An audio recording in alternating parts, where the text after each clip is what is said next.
Introduction. Sister, today I am going to perform an experiment which I had learnt yesterday in my school. Great! I would like to see the experiment. Yes, sure. We are going to measure the temperature of a liquid. We need just one flask of hot water and one thermometer. Firstly, we dip the thermometer into the glass. Then we measure the exact temperature of water. Brother, how this thermometer works? Listen, thermometer has mercury in it. When we put thermometer into hot water, then the heat from the water causes the expansion of the mercury. When mercury stops at a point, that point indicates the temperature of the water. It is quite interesting and I want to know something more about it. Students, today we will learn more about the thermal properties of matter. Objectives. At the end of this lesson, you will be able to define temperature and heat, measure temperature, analyze ideal gas equation and absolute temperature, calculate thermal expansion, evaluate specific heat capacity, define calorimetry, learn change of state, know about heat transfer, calculate thermal conductivity of a substance, define Newton's law of cooling. Temperature and heat. Temperature of a body is defined as degree of hotness or coldness of a body. Its SI unit is Kelvin and degree Celsius is a commonly used unit of temperature. Heat is a form of energy which gives us the sensation of warmth. Its SI unit is joule and other commonly used unit is calorie. 1 calorie is equal to 4.184 joule. Its dimensional formula is ml square T to the power minus.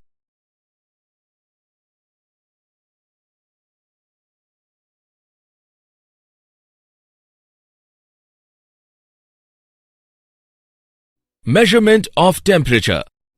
A device used to measure the temperature of a body is called thermometer. Thermometer are designed on different scales are following: Celsius scale, Fahrenheit scale, Kelvin scale, and Ramer scale. Boiling point of water is known as upper fixed point. Freezing point of water is known as lower fixed point. Consider a body having temperature C on Celsius scale and F on Fahrenheit scale. Then C upon 100 is equal to F minus 32 upon 180.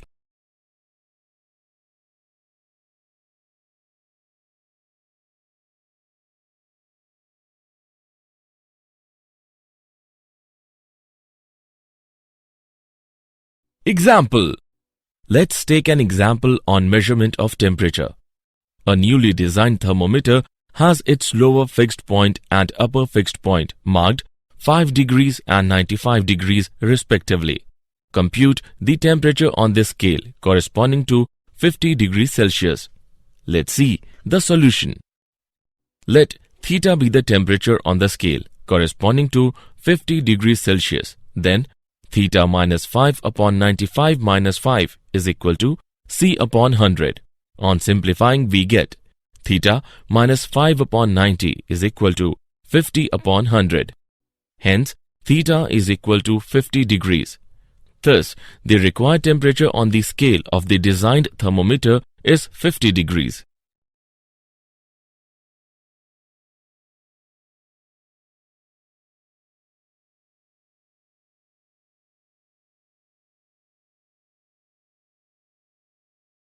Ideal gas equation and absolute temperature.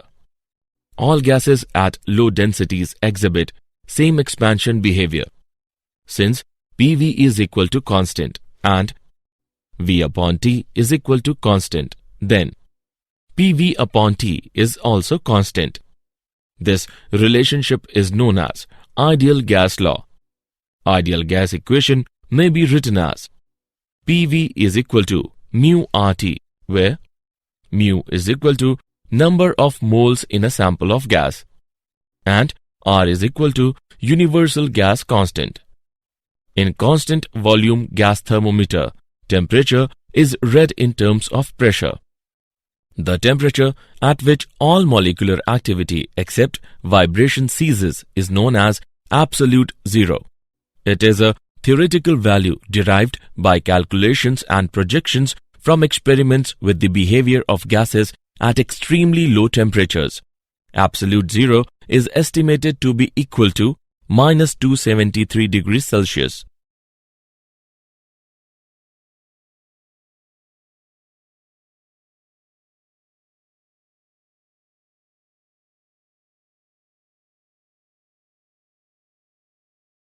Thermal expansion. Thermal expansion is defined as the process in which a substance expands on heating. Thermal expansion is of following types. Number 1. Linear expansion. In this type of expansion, substance expands in one dimension only, that is, in length. Number 2. Areal expansion. In this type of expansion, substance expands in two dimensions, that is, in length and breadth. Number 3. Volumetric expansion.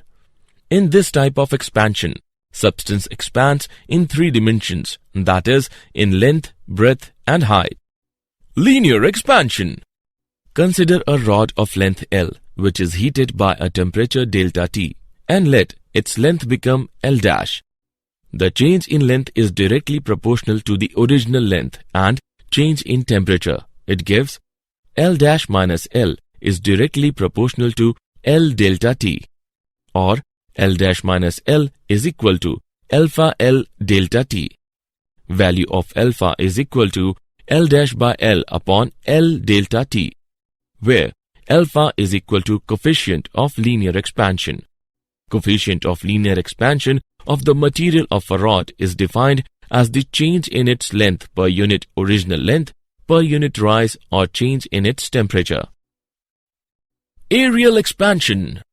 Consider a plane of original surface area A at temperature T1. Let the area of the plane be A dash at temperature T2. It gives A dash minus A is directly proportional to A delta T, or A dash minus A is equal to beta A delta T. Value of beta is equal to A dash minus A upon A delta T, where beta is equal to coefficient of areal expansion. Coefficient of areal expansion is defined as the change in the area of the body per unit original area per unit rise or change in its temperature. Volumetric expansion.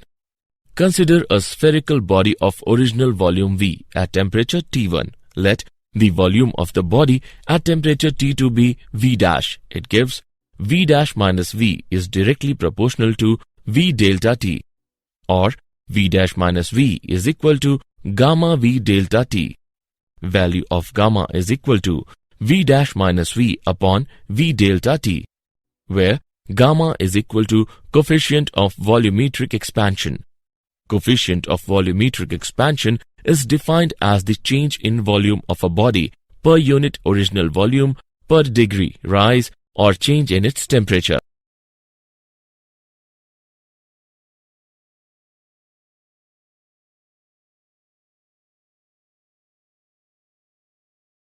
Specific heat capacity. The specific heat of a substance is defined as the amount of heat required to raise the temperature of its unit mass by 1 degree Celsius. It is represented by C. Its SI unit is joule per kilogram per Kelvin. Its dimensional formula is m to the power 0, L squared, T to the power minus 2, K to the power minus 1. The amount of heat given to a substance of a mass m to increase its temperature by delta T is H is equal to mc delta T, where H is equal to amount of heat required and C is equal to specific heat of the body. Heat capacity of a body is defined as the amount of heat required to raise the temperature of the entire body by 1 degree Celsius. Its dimensional formula is ml squared T to the power minus 2 K to the power minus 1. Its SI unit is joule per Kelvin. Heat capacity is equal to mc, where C is equal to specific heat of the body and m is equal to mass of the body.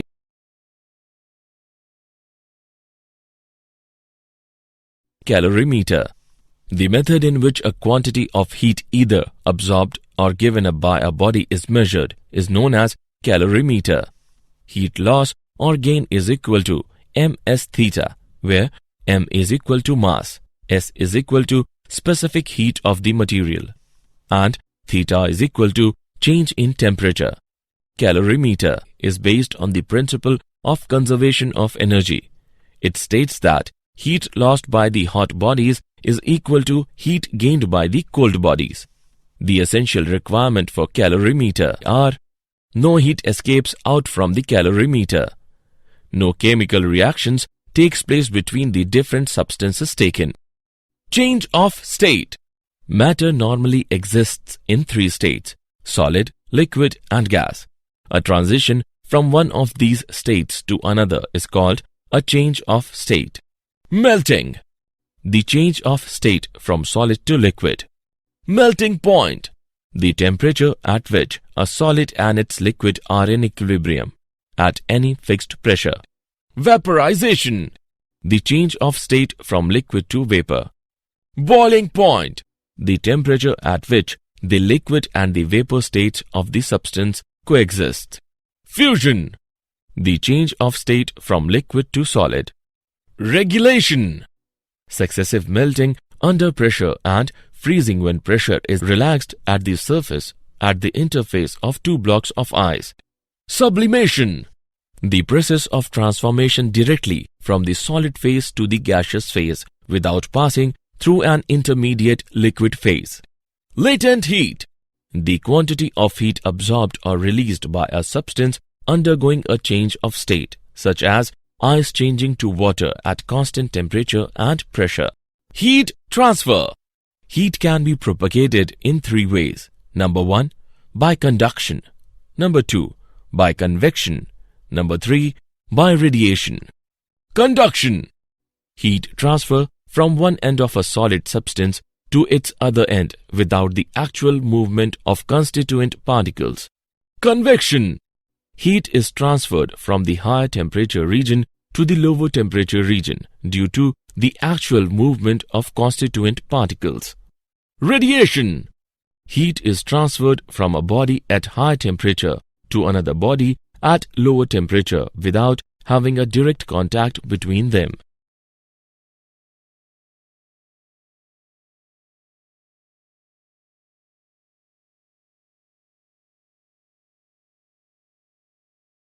Thermal conductivity of a substance. The amount of heat transferred from the higher temperature of a solid substance to the lower temperature is directly proportional to the area of cross-section of its faces. The temperature difference between two faces, time, and inversely proportional to the separation between the two faces. It gives Q is equal to Ka T1 minus T2 into T upon D, where K is a constant of proportionality and is called coefficient of thermal conductivity of the material of the substance.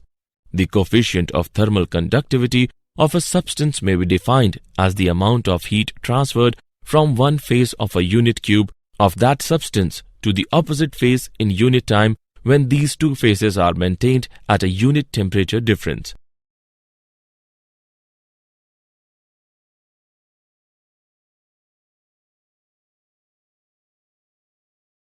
Example. Let us take an example of thermal conductivity. Two rods A and B are of equal length. Each rod has the ends at temperature T1 and T2. What is the condition that will ensure equal rates of flow of heat through the rods A and B? Let's see the solution. Given L1 is equal to L2, since equal rates of flow of heat through the rods are being ensured, therefore, delta Q1 upon delta T is equal to delta Q2 upon delta T. On solving the expression, we get A1 by A2 is equal to L1 by L2 into K2 by K1. Hence, A1 by A2 is equal to K2 by K1. Thus, the cross-sectional area of two rods must be in the inverse ratio of their thermal conductivity.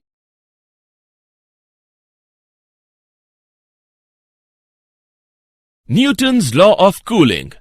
It states that the rate of cooling of a body is directly proportional to the difference of the temperature of the body and the surrounding. The rate of cooling is directly proportional to T minus T naught. This law is valid when the temperature difference is not too large.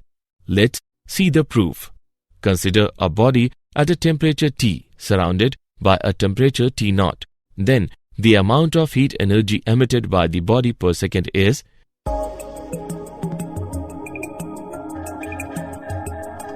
E is equal to sigma belongs to A T minus T naught into T plus T naught into T square plus T naught square. Since T is very close to T naught, it implies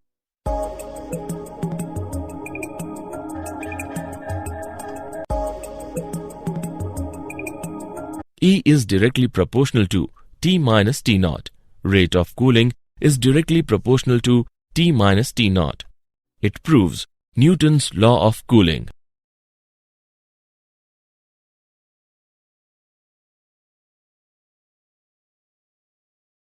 Did you know?